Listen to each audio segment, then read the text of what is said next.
जीवनर प्रत्येकटी क्षण निर्णयर क्षण होता है। आ प्रत्येक पादरे अन्य गोटे पाद विषय निर्णय नेबाक ही पड़ी था। आ निर्णय निजर प्रभाव छाड़ी जाए। आज निया जाइथिबा निर्णय भविष्य में सुख नचेत दुखर कारण होता है। केवल निज पई होई न थाए, एथिर निज परिवार पई मध्य होता है, आसुथुवा निजर पीढ़ी पई मध्य होता है। जेबे कौनसी दुविधा आम सामना को आसी थाए तो मन व्याकुल होई उठे, अनिश्चिततार ए मन भरी उठी थाए। आ निर्णयर सही क्षण युद्धरे परिणत हो जाई थाए। आ मन हो जाई थाए युद्ध भूमि।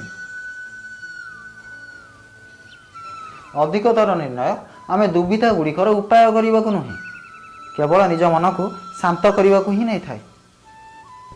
किंतु दौड़ुवा अवस्था कौन कहीं भोजन कर ना, ठीक सेमिति युद्धरे संघर्ष करुवा मन केबे कौनसी योग्य निर्णय नहीं पारिब नहीं ना।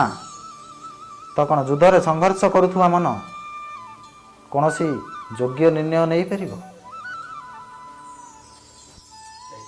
वास्तव में शांत मनरे जेबे कहीं निर्णय नहीं थाए तो से निज पई एक सुखर भविष्य निर्माण करिथाए। किंतु मन को शांत करने जो निर्णय निया जाय थाए से निज पई एक कंटार भविष्य तैयारी करथाए। निजे चिंता करंतु। नमस्कार, मु शशिकांत मिश्र श्री भारत को आपण स्वागत करुच्ची।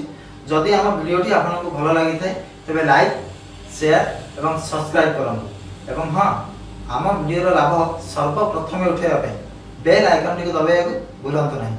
रहउछि, नमस्कार।